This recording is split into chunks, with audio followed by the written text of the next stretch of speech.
When you tune into the headline today, stocks and the economy are increasingly relying on the AI boom. You're greeted with a headline that feels almost like a headline prophecy. The news builds on an age-old observation in finance. The stock market is usually regarded as a barometer of investor sentiment, not a direct mirror of economic growth. But this month, that line between the two has never been more blurred. It all starts with a rush of capital into AI and the companies that make it happen. Investors are pouring millions, even billions, into machine learning firms, chip makers that power those chips, and platform companies that offer the software to run the models. That wave of funding has lifted major indices into historic territory, with the S&P 500, Nasdaq, and Dow Jones pushing past record highs for the second year in a row. The story is not just about numbers on a screen. It's about how AI is being treated as a catalyst for broader spending across every sector of the economy.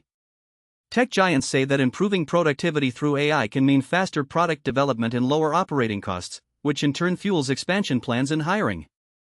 In manufacturing, AI-enabled robotics is turning supply chains more efficient, and in finance, the same algorithms that are trading billions of dollars a day are now being deployed to streamline risk assessments and automate compliance. The investors behind these moves point to the upside potential revealed by the data. AI-heavy portfolios have outperformed peers, drawing the attention of both institutional and retail money.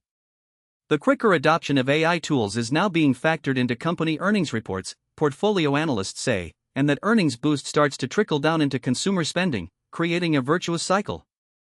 Some economists remain skeptical, arguing that market performance does a poor job of capturing real-world economic activity.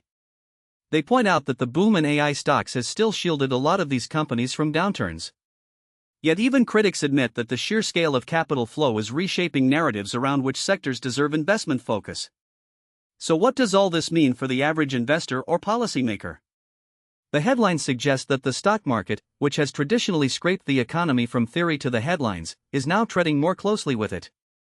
When a new sector draws weight disproportionate to its current footprint in the lower Midwest or the Appalachians and instead drags big companies and capital along with it, market pressures can start to influence policy decisions.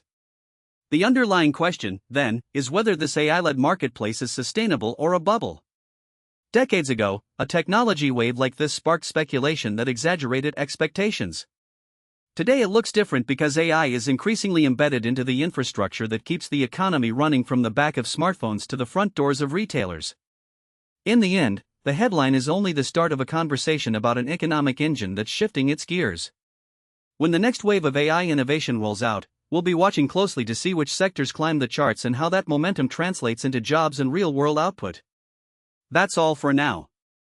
Thanks for listening, and we'll keep digging into these stories, breaking them down, and finding out how AI is shaping not just the stock market but the very courses of our economies.